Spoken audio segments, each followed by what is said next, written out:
17 Agustus tahun 45, itulah hari kemerdekaan kita.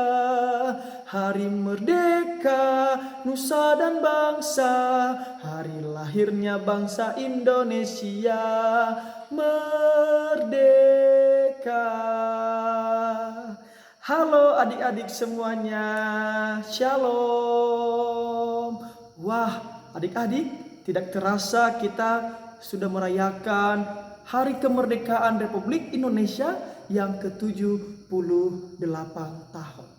Pasti adik-adik, di antara adik-adik semua ada yang telah mengikuti berbagai banyak kegiatan, banyak perlombaan yang adik-adik ikuti. Pasti rasanya sangat seru dan sangat menyenangkan.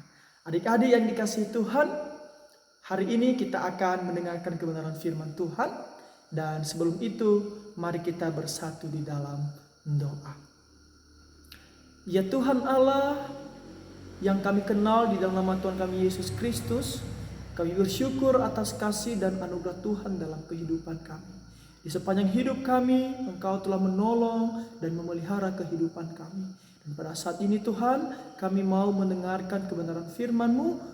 Berkatilah kami, berikan kami ketenangan hati, supaya firman-Mu yang kami dengarkan dapat kami tanamkan dalam hati kami dan dapat kami lakukan dalam kehidupan kami setiap hari. Ini hidup kami, terpujilah Tuhan dari sekarang sampai selama-lamanya. Amin.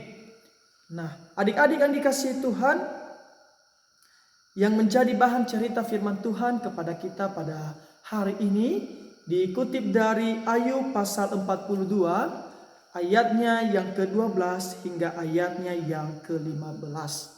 Sekali lagi Ayub pasal 42 ayat 12 sampai ke-15, beginilah firman Tuhan. Tuhan memberkati Ayub dalam hidupnya, yang selanjutnya lebih daripada dalam hidupnya yang dahulu. Ia mendapat 14.000 ekor kambing domba dan 6.000 unta, 1.000 pasang lembu dan 1.000 ekor keledai betina. Ia juga mendapat 7 orang anak laki-laki dan 3 orang anak perempuan. Dan anak perempuan yang pertama diberinya nama Yemimah, yang kedua Kezia, dan yang ketiga Keren-Hapuh. Di seluruh negeri tidak terdapat perempuan yang secantik anak-anak Ayub, dan mereka diberi ayahnya milik pusaka di tengah-tengah saudara-saudaranya laki-laki. Adik-adik yang dikasihi Tuhan, siapa di antara adik-adik yang pernah mengalami yang namanya sakit penyakit? Saya yakin dan percaya adik-adik semua pasti pernah merasakan yang namanya sakit penyakit. Ada yang mengalami sakit demam, batuk, flu, dan banyak penyakit-penyakit yang pernah kita derita. Ketika adik-adik merasakan sakit penyakit, pasti papa dan mama adik-adik memberikan perhatian yang penuh kepada adik-adik. Papa dan mama mengantar ke dokter untuk berobat. Papa dan mama memberikan kasih sayang. Papa dan mama menyuruh adik-adik untuk minum obat, makan makanan yang bergizi, dan tentunya mereka terus mendoakan adik-adik semuanya supaya adik-adik cepat pulih dan merasakan kesembuhan dari Tuhan. Nah, adik-adik, pada suatu ketika ada seorang tokoh Alkitab yang bernama Ayub. Ayub ini adik-adik sangat kaya raya. Dia memiliki ternak yang banyak, harta yang banyak, harta yang melimpah. Dan dia juga adalah orang yang sangat setia. Ia sangat berbakti kepada Tuhan. Adik-adik yang dikasihi Tuhan, pada suatu ketika Tuhan mengizinkan iblis untuk mencobai Ayub. Tuhan mau menguji seberapa besar kesetiaan Ayub ini kepada Tuhan. Saat itu adik-adik, Ayub merasakan sakit penyakit adik-adik. Ia merasakan sakit kusta. Dia kehilangan hartanya yang begitu banyak. Dan lebih parahnya lagi adik-adik, ternak-ternaknya mati. Dan orang-orang yang ia kasihi, yaitu anak-anaknya, meninggal dunia. Adik-adik yang dikasihi Tuhan, sungguh berat penderitaan yang dirasakan oleh Ayub ini adik-adik. Apalagi ketika ia mengalami penderitaan ini, ia tidak dihiraukan oleh siapapun. Orang-orang yang ada di sekitarnya tidak menghiraukannya adik-adik. Termasuk istrinya sendiri tidak memberinya perhatian. Ia juga memiliki sahabat. Namun sahabat-sahabatnya tidak menghiraukan dia.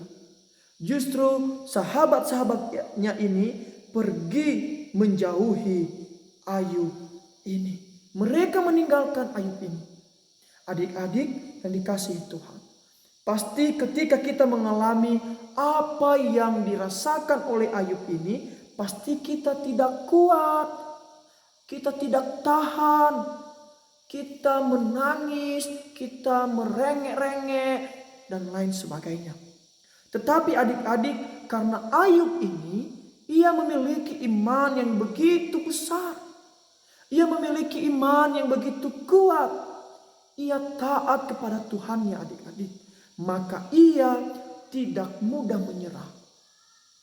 Ia tidak putus pengharapan. Namun apa yang ia lakukan adik-adik? Ia terus berdoa.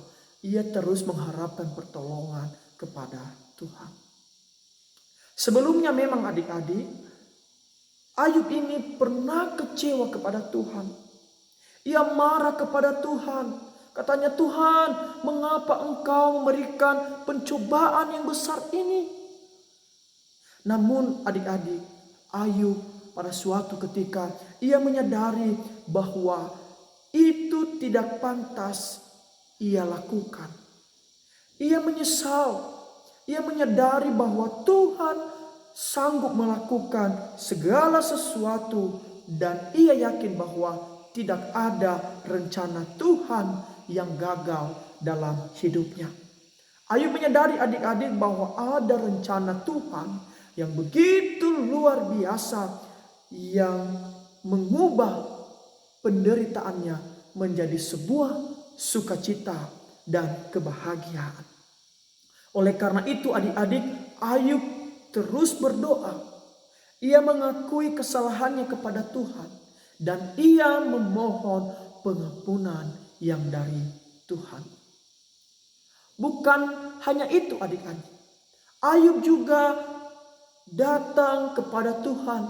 Ia mendoakan sahabat-sahabatnya supaya Tuhan tidak marah, tidak murka kepada mereka. Dan pada akhirnya adik-adik, Tuhan mendengarkan doa Ayub ini. Allah memulihkan keadaan Ayub. Sehingga Ayub pada saat itu ia mengalami kesembuhan. Tuhan juga memberkati Ayub adik-adik. Ia memberikan kepada Ayub beribu-ribu ternaknya. Ada banyak ternaknya yang Tuhan berikan kepadanya. Tuhan juga mengembalikan semua harta miliknya yang telah hilang. Dan lebih luar biasanya lagi adik-adik, Tuhan memberikan berkat kepada Ayub ini, yaitu dengan memberikan 10 orang anak kepada Ayub ini.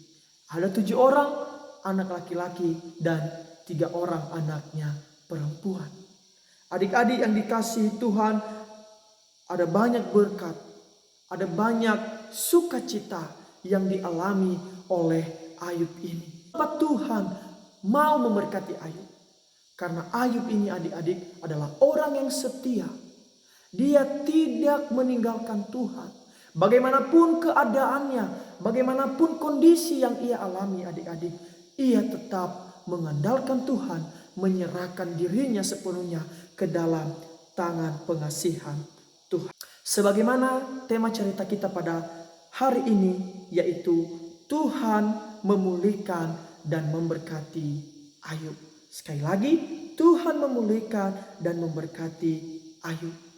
Nah, adik-adik yang dikasihi Tuhan, ketika juga adik-adik mengalami sakit penyakit, mengalami penderitaan, adik-adik mengalami pergumulan, termasuk ketika orang tua kita mengalami sakit penyakit, tentunya apa yang harus kita lakukan?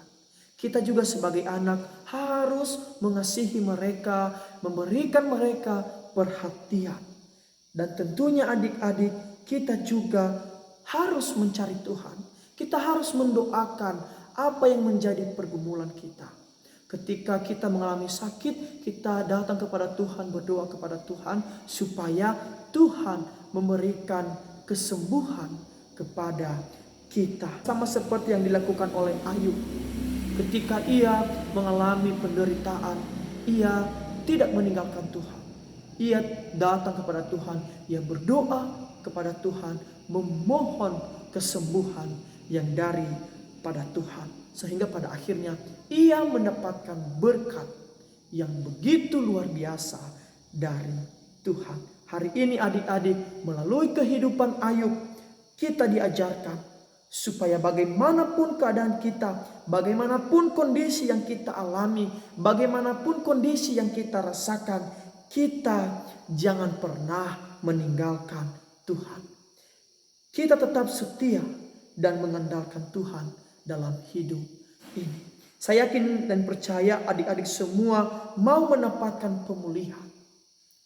Adik-adik semua pasti mau mendapatkan berkat yang begitu luar biasa daripada Tuhan. Maka dari itu adik-adik, hari ini firman Tuhan mengingatkan kita melalui kehidupan Ayub supaya kita jangan meninggalkan Tuhan. Bagaimanapun kondisi kita, bagaimanapun keadaan kita, marilah kita datang kepada Tuhan, menyerahkan seluruh kehidupan kita, menyerahkan seluruh pergumulan kita, sehingga Tuhan juga menganugerahkan apa yang kita perlukan. Demikian firman Tuhan adik-adik, mari kita bersatu di dalam doa. Ya Tuhan Allah, kami bersyukur atas kebenaran firman Tuhan yang boleh Tuhan perdengarkan kepada kami pada hari ini. Melalui kehidupan Ayub Tuhan, Engkau mengajari kami supaya kami tetap setia dan mengandalkan Engkau dalam kehidupan kami setiap hari. Bagaimanapun keadaan, bagaimanapun kondisi yang kami alami, Engkau mengingatkan kami supaya kami tidak meninggalkan Engkau. Kami mohon kepadamu Tuhan, biarlah Roh Kudus Tuhan yang terus bekerja di dalam hati kami, yang memampukan kami untuk melakukan firman-Mu ini, dan yang terus mengandalkan Tuhan dalam kehidupan kami setiap hari. Ini hidup kami, terpujilah Tuhan dari sekarang sampai selama-lamanya. Amin.